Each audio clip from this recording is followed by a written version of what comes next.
Opening with the queen's pawn controls the center and usually leads to a more positional development of the pieces. The Indian game begins by controlling the important e4 square with the knight, rather than a pawn. c4 builds a strong center by controlling the important d5 square and creates a square for the knight to come to c3 without blocking the c-pawn. e6 opens up a line for the dark-squared bishop and prepares to castle quickly, while knight f3 develops toward the center, putting pressure on the e5 square and adding another defender to the d4 pawn. d5 takes space in the center, attacks the c4 pawn. This prepares the bishop for development. It's critical to develop your pieces as early as possible in the game. This blocks the check from an opposing bishop. This moves your bishop to a safer square. This develops the bishop and gives it scope on the long diagonal. You further develop your pieces by moving the knight. This misses an opportunity to defend a pawn that was under attack. You take back. Castling gets the king out of the center of the board, while also developing a rook. Yes, this is the way. Out comes the knight and into the battle. Castling on the same side of the board as your opponent is a solid choice. The rooks can see each other now, allowing them to provide mutual defense. Well done, an excellent move. This moves the bishop to a more active square. This move is okay, but not moving from its starting spot. The rook gets involved in the game. This is a fine move. A solid choice. Very good choice.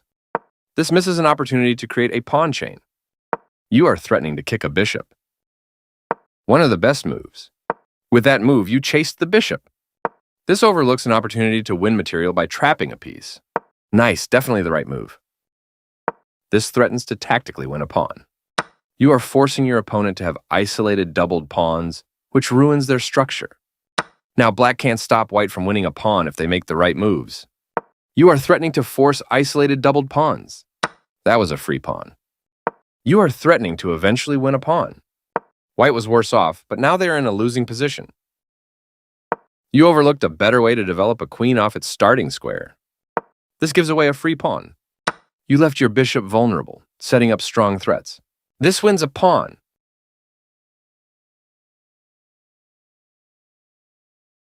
This is a fair move.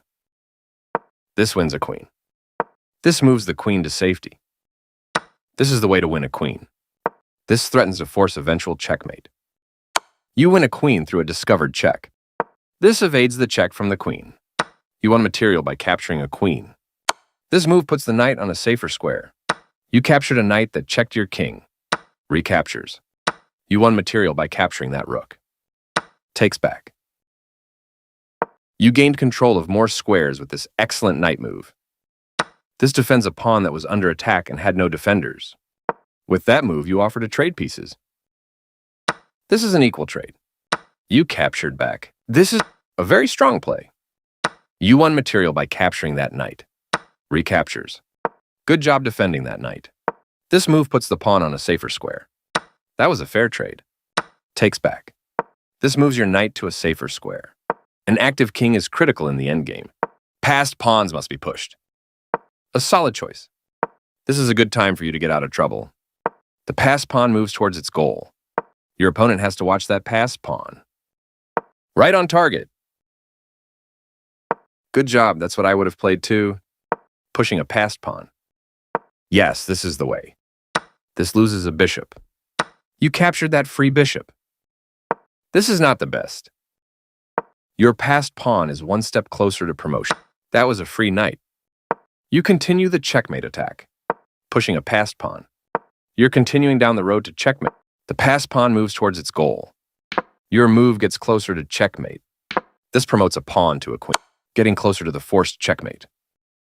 This steps away from the checking queen. Congrats on your win.